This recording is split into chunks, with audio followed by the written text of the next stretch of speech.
దానికోసం 17,30,00,000 మనం ఇక్కడ ఓన్లీ జూబ్లీహిల్స్ నియోజకవర్గంలో ఖర్చు పెట్టడం జరిగింది. అక్కడే మన రేమత్ నగర్ లో ఇంకా ఇతర డివిజన్లలో వాటికి ఖర్చు పెట్టినాం. ఇక ఇతర నిర్మాణాలు కమ్యూనిటీ హాల్స్ ఇతరత్ర వాటికి ఒక 18 కోట్ల స్వర్గీయ గోపీనాథ్ గారి నాయకత్వంలోనే చేసుకున్నాం. ఎల్ఈడి లైట్స్ నిర్వహణ కోసం 5 కోట్లు, సీసీ కెమెరాల కోసం 2.7 కోట్లు.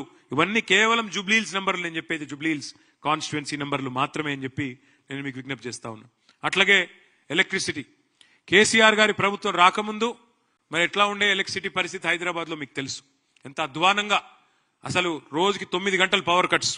హైదరాబాద్ లో ఏదైనా అపార్ట్మెంట్ పోతే డీజిల్ గబ్బురాని అపార్ట్మెంట్ ఉండకపోతుండే, జనరేటర్లు ఎక్కడికక్కడ లేకపోతే అక్కడ లిఫ్ట్ కూడా నడవని పరిస్థితి. జనరేటర్లు లేకుండా, ఇన్వర్టర్లు లేకుండా అద్భుతంగా సంవత్సరం లోపలనే హైదరాబాద్ ని కాంతిమయం చేసింది. 24 గంటల కరెంటు తెచ్చింది కేసీఆర్ గారి నాయకత్వం. అందులో భాగంగా హైదరాబాద్ ని ఒక ట్రాఫిక్, ఒక ఎలక్ట్రిసిటీ ఐలాండ్ గా, అంటే 3 వైపులా ఎక్కడికక్కడ మొత్తం హైదరాబాద్ గా బయట దేశంలో ఎక్కడ కరెంటు పోయినా గానీ హైదరాబాద్ లో మాత్రం ఒకవైపు గ్రిడ్ ఫెయిల్ అయినా మరొక వైపు నుంచి అందుకునే విధంగా హైదరాబాద్ ఒక ఐలాండ్ గా క్రియేట్ చేసి మరి అద్భుతంగా 24 గంటల సరఫరా అందించింది కేసీఆర్ గారి నాయకత్వం. మరి దానిలో భాగంగా జూబ్లీహిల్స్ నియోజకవర్గంలో సబ్ స్టేషన్లు 10 కట్టుకున్నాం. దానికి 455 కోట్లు. ఉచిత విద్యుత్ కూడా ఇవాళ ఏదో పెద్ద వీళ్ళు ఇచ్చినట్టు పోజు కొడతారు.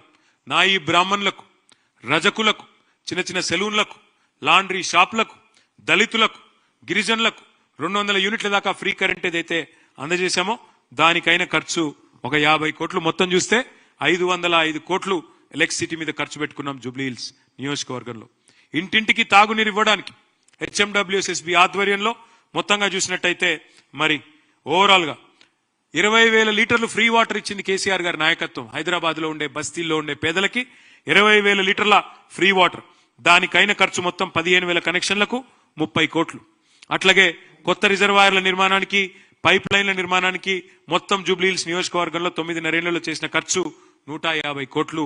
మొత్తం కలిపితే 180 కోట్లు మంచినీళ్ల మీద వ్యయం చేసింది కేసీఆర్ గారి ప్రభుత్వం జూబ్లీహిల్స్ నియోజకవర్గంలో.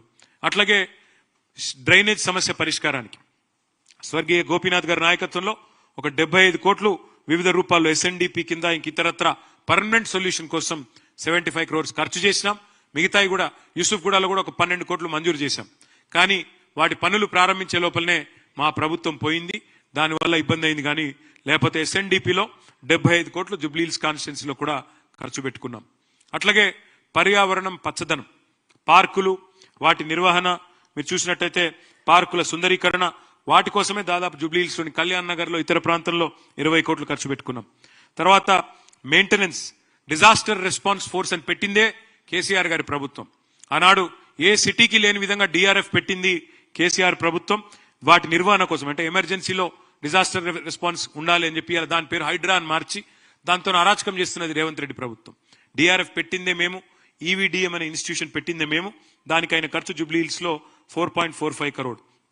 అట్లాగే గుల్కాపూర్ కాల్వ, ఎర్రకుంట చెరువు అభివృద్ధి పనుల కోసం 2 కోట్లు. షేక్పేట పక్కనే ఉండే మల్కం చెరువు, పేరుకు అది కొద్దిగా బయట ఉంటది షేర్లింగంపల్లికి, కానీ మల్కం చెరువు డెవలప్మెంట్ కూడా దాదాపు 35 కోట్లు ఖర్చు పెట్టింది కేసీఆర్ గారి ప్రభుత్వం.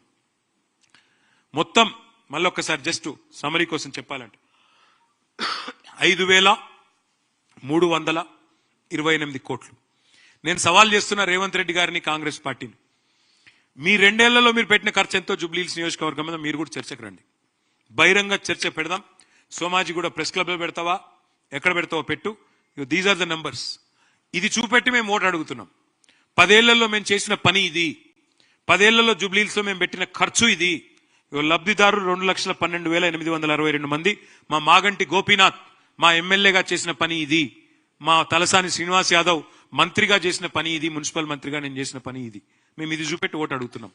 నువ్వు 2 ఏళ్లలో ఏం చేసినావో చెప్పు. 2 ఏళ్లలో ఏ సెక్టర్కి ఎంత ఖర్చు చేసినావో చూపెట్టు. దేని మీద ఎన్ని పైసలు ఖర్చు పెట్టినావో చూపెట్టు. జూబ్లీహిల్స్కి ఏం చేసినావు, హైదరాబాద్కి ఏం చేసినావు చూపెట్టి ఓటు అడుగుమని రేవంత్ రెడ్డి నేను అడుగుతా ఉన్నా. ఇది స్థూలంగా మరి మొత్తంగా ఓవరాల్ కార్యక్రమం.